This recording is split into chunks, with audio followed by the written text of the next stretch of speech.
നിങ്ങളുടെ ഇഷ്ട പരമ്പരകളുടെ മുഴുവൻ എപ്പിസോഡുകളും ടെലികാസ്റ്റിന് ശേഷം എക്സ്ക്ലൂസീവായി സൺ നെക്സ്റ്റ് ആപ്പിലൂടെ കാണൂ. ഇന്ത്യൻ ഉപഭോക്താക്കൾക്ക് മാത്രം സൗജന്യം. ഇനി അങ്ങനൊന്നും സംഭവിക്കത്തില്ല വിജയപത്മ. ഇപ്പോഴേ സൂര്യയുടെ കടിഞ്ഞാൻ ജയയുടെ കയ്യില. ജയ പറയുന്നതിനപ്പുറം സൂര്യ ഒന്നും ചെയ്യില്ല. ഞാൻ എന്റെ അനുഭവം കൊണ്ട് പറഞ്ഞതാ, സൂക്ഷിച്ചാൽ ദുഃഖിക്കണ്ട. വിജയപത്മ, വെറുതെ ഓരോന്ന് പറഞ്ഞ് എന്നെ പേടിപ്പിക്കല്ലേ. എനിക്കാകെയുള്ളൊരു പിടിപള്ളിയാ സൂര്യ. അതുകൊണ്ടാ പറഞ്ഞത് ഒരു ശ്രദ്ധ വേണമെന്ന്. ഇപ്പോഴും ഭാവന തന്നെ അവന്റെ മനസ്സിലെന്ന് ജയതേ ഇപ്പൊ കുറച്ചു മുമ്പും പറഞ്ഞേയുള്ളൂ. അതിന്റെ അർത്ഥം എന്തുവാ? ഇനിയും കാര്യങ്ങൾ മാറി മറിയോന്നല്ലേ? ജയ അങ്ങനെ പറഞ്ഞോ? ഓ, പറഞ്ഞു.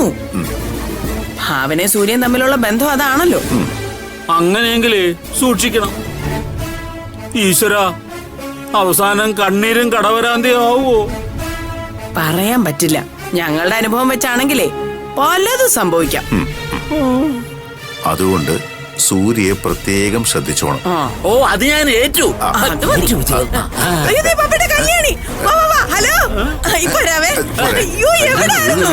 കല്യാണി, ഹലോ.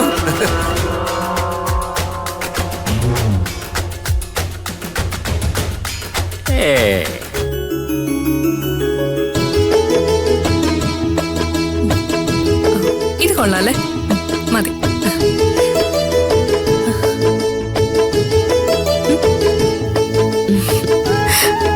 മാനസ, കൺഗ്രാറ്റുലേഷൻസ്. നല്ല സുന്ദരിയായിട്ട് ഒരുങ്ങിയിട്ടുണ്ടല്ലോ. ഊണൊക്കെ കഴിച്ചിട്ടേ പോവല്ലേ? ശരി, പിടിക്കും. അതെങ്കിൽ തന്നെ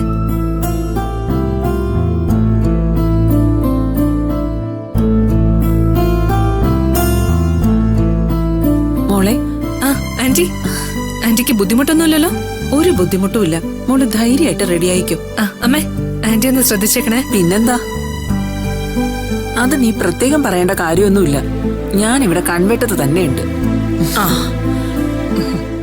ജയേ, ഇവിടെ നിൽക്കുവായിരുന്നോ? മോളെ വിളിച്ചോണ്ട് ഞാനിങ്ങ് പോതെ. എവിടെ നോക്കട്ടെ.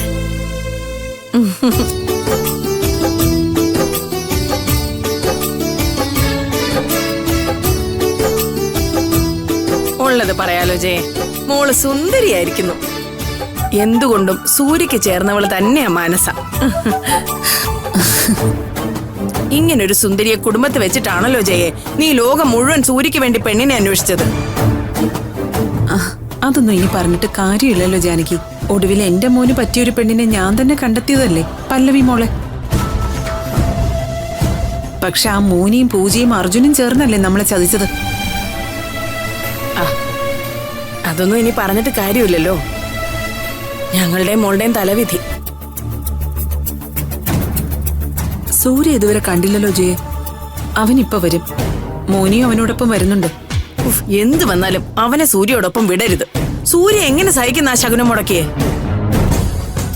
മോനിയെ വിട്ടൊരു കളിക്ക് സൂര്യ കിട്ടില്ല ജാനകി. ഒരുപാട് ശ്രമിച്ച് പരാജയപ്പെട്ടവളാ ഞാൻ. ജാനകിയുടെ മരുമോനല്ലേ മോനി. അയ്യോ, അതൊന്നും ഓർമ്മിപ്പിക്കല്ലേ. ഓർക്കുമ്പോ തന്നെ പേടിയാവുന്നു. എന്നാ പിന്നെ വേണ്ടെന്ന് വെച്ചൂടെ? നമുക്കേ വേറെന്തെങ്കിലും സംസാരിക്കാം. ആ വിഷയം വിട്ടേക്ക്. സമാധാനപ്പെട് ജാനകി, എല്ലാം ശരിയാവും. മോനി മോശം പയ്യനൊന്നും അല്ലല്ലോ. സാമ്പത്തികം മാത്രമല്ലേ കുറച്ച് കുറവുള്ളൂ. അതെന്താ ഒരു കുറവല്ലേ? ഞാൻ എന്തൊക്കെ സ്വപ്നം കണ്ടവളാന്നറിയാവോ? അതെല്ലാം ഒറ്റ നിമിഷത്തിലല്ലേ അവൻ തകർത്ത് കളഞ്ഞത്. പോട്ടെ ആന്റി, ആന്റി നോക്കിക്കോ. ആന്റിയുടെ സ്വപ്നങ്ങൾക്ക് ഒത്തുചേരാൻ മോനിക്ക് പറ്റും. സമാധാനപ്പെട്. ഞാൻ ഇനി ഇവിടെ നിന്നാ ശരിയാവില്ല ജയ്. ഞാൻ അങ്ങോട്ട് ചെല്ലട്ടെ.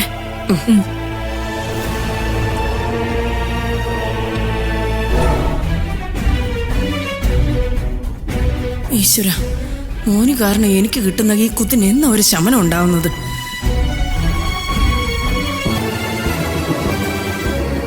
സൂര്യൻ ജാനകിയുടെ മോളെ കെട്ടാതിരുന്നിട്ടും ഒരു പിണക്കവും ഇല്ലാതെ ജാനകി കല്യാണത്തിന് വന്നില്ലേ?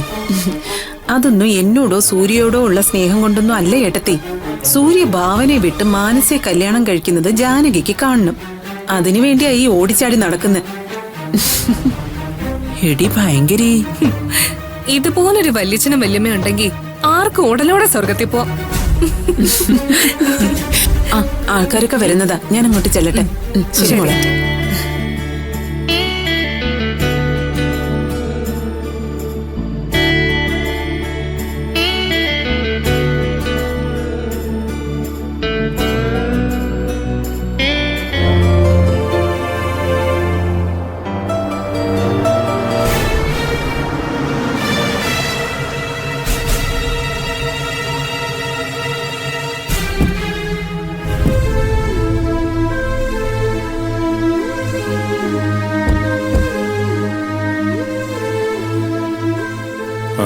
എന്താ ഇത്ര ലേറ്റായി? ഇവൻ ഇറങ്ങിയാലല്ലേ എങ്കിലേ വരാൻ പറ്റൂ. മോനെ, ഇനി മറ്റൊന്നും ചിന്തിച്ചിട്ടോ വിഷമിച്ചിട്ടോ കാര്യമില്ല. എല്ലാം നല്ലതിന് വേണ്ടിയാണെന്ന് കരുതി സമാധാനിക്കേ. ഞാൻ ഇതുവരെ കാറിലിരുന്ന് സംസാരിച്ചിട്ട് ഒരു വാക്കുപോലും ഇവൻ മിണ്ടിയില്ലെങ്കിൽ. സൂര്യ, വെറുതെ ആൾക്കാരെ കൊണ്ട് അതൊന്നും പറയിപ്പിക്കണ്ട. മറ്റുള്ളവരെ ബോധ്യപ്പെടുത്താനെങ്കിലും നിന്റെ മുഖത്ത് സന്തോഷം വേണം. അച്ഛൻ വിഷമിക്കണ്ട. എന്തായാലും അമ്മ ഹാപ്പിയല്ലേ, എനിക്കത് മതി.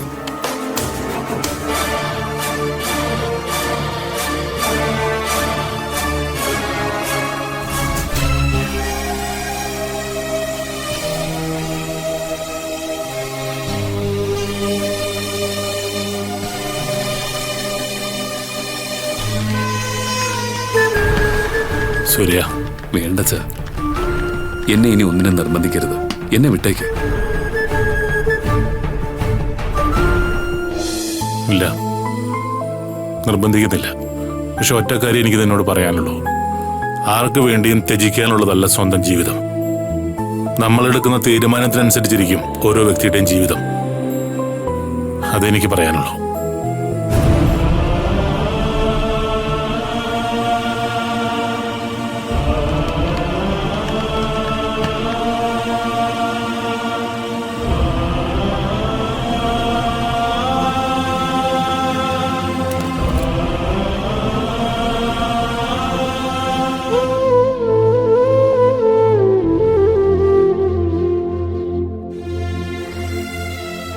ഓ, ആരും ഇല്ലെന്നേ. ഡോടോ ഇങ്ങോട്ട്. ആ ആ നമസ്കാരം. നമസ്കാരം. അല്ല, ഞാൻ വിളിക്കാം. ഇന്നത്തെ കല്യാണ പയ്യനല്ലേ അന്ന് അണ്ണന്റെ മോളെ കെട്ടായിരുന്നത്? ഇതറിയാനാണോ ഞാനിപ്പോ കൊണ്ടുവന്നത്? മനുഷ്യനോട് ടെൻഷൻ കയറി വെക്കുമ്പോ എന്താണോ നോക്കിക്കുന്നത്? കിട്ടിയില്ലേ? പൊക്കോ. അതെ, താൻ കല്യാണം കൂടാൻ വന്നല്ലേ? എന്നാ പിന്നെ ഫുഡ് അടിച്ചിട്ട് പോവാൻ നോക്ക്. വിളിച്ചോണ്ട് പോടോ. ചേടാ, ഞാൻ അതിന് വേറെ ഒന്നും ചോദിച്ചില്ല. വിളിച്ചോണ്ട് പോടോ. എന്താ പപ്പേട്ടാ? വന്നേക്കുന്നു. ആരാ അത്? ആ, ആർക്കറിയാം? ഇന്നത്തെ കല്യാണ പയ്യനല്ലേ നമ്മുടെ മോളെ കെട്ടാനിരുന്നേന്ന് അയാൾക്ക് അറിയണമെന്ന്. എവിടെ അവൻ? അവന്റെ സംശയം ഞാൻ തീർത്തു കൊടുക്കാം. വേണ്ട, നമ്മളായിട്ടൊരു സംസാരം ആരുമായിട്ടും വേണ്ട. അറിയാലോ, ഇന്നത്തെ നമ്മുടെ ലക്ഷ്യം സൂര്യയും മാനസയും തമ്മിലുള്ള കല്യാണം കാണുക, ഒരു സദ്യ കൊണ്ടിട്ട് പോവുക. അല്ലാതെ ഒരു ദുരുദ്ദേശവും നമുക്കില്ല. അത് നേരെ മറിച്ച് സൂര്യ ഭാവനയാ കെട്ടാൻ പോയിരുന്നെങ്കിലേ നമുക്കിവിടെ എന്തൊക്കെ തീരുമാനിക്കേണ്ടി വന്നേനെ, അല്ലേ പപ്പേട്ടാ? അതേ ജാനകി, എന്തായാലും ആ ഒരു കടമ്പ മാറി കിട്ടിയില്ലേ? അല്ല പപ്പേട്ടാ, ഭാവനയും ഗായത്രി ഒന്നും വന്നില്ലല്ലോ, എന്തു പറ്റി? ഇനി വരില്ലേ? വരാതിരിക്കില്ല. ഭാവന വന്നില്ലെങ്കിൽ സൂര്യ പ്രശ്നം ഉണ്ടാക്കും. അതുകൊണ്ട് എല്ലാവരും വരും. വരണം. എന്നാലേ എനിക്ക് 2 വർത്തമാനം ആ ഭാവനയുടെ ചെവിയിൽ പറയാൻ പറ്റൂ. അതെന്താ അത്രയ്ക്ക് രഹസ്യമാണോ? രഹസ്യമൊന്നുമല്ലേ പപ്പേട്ടാ, മറ്റുള്ളവര് കേക്കണ്ടെന്ന് കരുതിയിട്ടാ. ഇങ്ങനെ ഗൗരവമുള്ള കാര്യങ്ങള് ചെവിയിൽ പറഞ്ഞ പെട്ടെന്ന് മനസ്സിൽ തട്ടും. അപ്പൊ അവളുടെ മുഖത്തെ ആ ഭാവം അതെനിക്കൊന്ന് കാണണം. എന്തായാലും ഇന്നത്തോടെ സൂര്യ എന്ന രക്ഷകൻ ഗായത്രിയുടെ കുടുംബത്തിന് നഷ്ടപ്പെടും. വിശ്വസിക്കാൻ പറ്റില്ല പപ്പേട്ടാ. സൂര്യയുടെ മനസ്സില് അവൾ ഇത്തിക്കണ്ണി പോലെ പിടിച്ചിരിക്കുകയല്ലേ. ഇന്നത്തോടെ മാനസ തന്നെ ആ ഇത്തിക്കണ്ണിയെ പറിച്ചെറിയും ജാനകി. അത് മതി പപ്പേട്ടാ. ഇനിയാണ് ഭാവനയെ സേതുവും വെള്ളം കുടിക്കാൻ പോകുന്നത്. ചില്ലറ ചെലവല്ലല്ലോ ആ കുടുംബത്തിന് വേണ്ടത്. അതെ, മിക്കവാറും ഞാൻ പണ്ടേ ആഗ്രഹിച്ച കാര്യം ഇനി നടക്കും. ഒടുവിൽ എന്റെ കാൽക്കൽ തന്നെ അഭയം തേടി വരും.